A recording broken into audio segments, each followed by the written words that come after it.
So in Interstellar, when Professor Brand admits to, what's her name? What is her name? Murph tells Murph that he has been lying to everyone for like what, 50 years about Plan A. Plan A is never going to work. He is so lucky he is on his deathbed because, okay, maybe not lucky to be there, but he's lucky in terms of if he was not on his deathbed, I would have slapped the shit out of him. Hey, listen, I'm not going to beat up a old man. Only one slap, one firm slap across the face just to let him know that he is a bitch ass nigga. I love old people. To be fair, when you actually deep it, it does make sense to lie to everyone, because if the whole world knew the truth that there was no saving humanity on Earth, then yeah, he's right. Nobody would work together for Plan B. I mean, I guess he is right. Maybe I shouldn't beat him up. But at the same time, I'm not in that world. I'm outside looking objectively at the world. If I was actually in it, oh Lord have mercy what I would do to that old man. When they go down to Miller's planet, this was insane. The first time I watched this whole scene blew my mind because they come back and everything went messy. But they come back and it had been 23 years, and you just see Romilly appear as an old ass man. You know, I was going to say that Romilly was probably like very angry at what's happening, waiting 23 years, but I mean, he probably thought they were dead. So I guess he is more happy and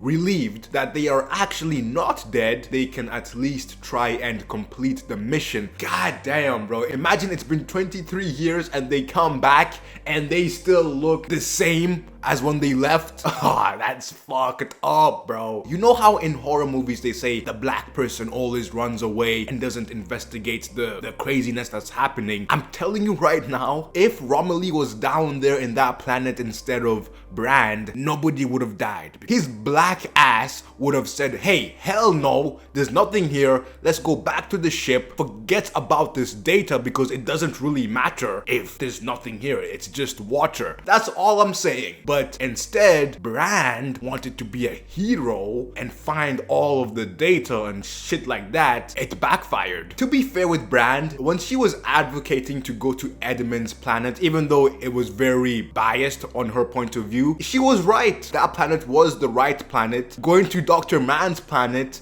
kind of messed up a lot of things for the mission. So in that regard, I guess she was right. They had 3 planets and they went to 2 of them that just didn't work out. Of course, because it's a movie and they have to do that and whatever. Interstellar is known for having an amazing score and the visuals are amazing and the story is emotional and really good. Watching this again, the one thing that really stood out for me is from the first scene, the writing is really good. Like, it's amazing. There's a lot of funny, underrated scenes in the whole movie. I was laughing a lot, which I didn't really anticipate because, you know, you don't really think Interstellar is a funny movie in that regard. But the one thing with the comedy here, this is not a comedy movie, of course, so the jokes are very much in the flow of the movie to fit the personalities of the characters. So it's not in your face comedy, of course not. It's just well-written jokes for the characters, which I love. This is the best type of comedy or jokes because it's subtle, and if you're really paying attention, it will be funny to you when you're watching. And the guy who is the funniest is Tars. Tars has some really funny moments here. Plenty of slaves for my robot colony. Yeah, you can use it to find your way back into the ship after I blow you out the airlock. The first time I watched Interstellar, which was very recent, maybe like in 2021, like very recent, I dead ass thought I was watching the wrong movie because in the first 20 minutes they're talking about farming and ghosts. I'm just like, what the? I thought this was a space movie. Also, the first time I watched this, I left the movie feeling like this is the best movie I have ever watched, which is insane because going into this, I had extremely high expectations. Interstellar is a movie that casuals love and hardcore film people love. I had extremely high expectations and it blew me away. There's only one other movie that has made me feel similar to what Interstellar made me feel, which was Oppenheimer. And yes, I know you're gonna say this guy is a Nolan Glazer. When I watched Interstellar, I wasn't really a crazy Nolan fan, and even Oppenheimer, that movie is not the type of movie that I would usually love because it's a biopic. If I'm being honest, guys, it's not me being a Glazer, it's just that Nolan is that good. Since Interstellar and Oppenheimer, I haven't had that similar experience of watching a movie and being like, oh, this is the best movie I have ever watched. Dune Part 2 is my favorite movie ever, but it didn't give me the same feeling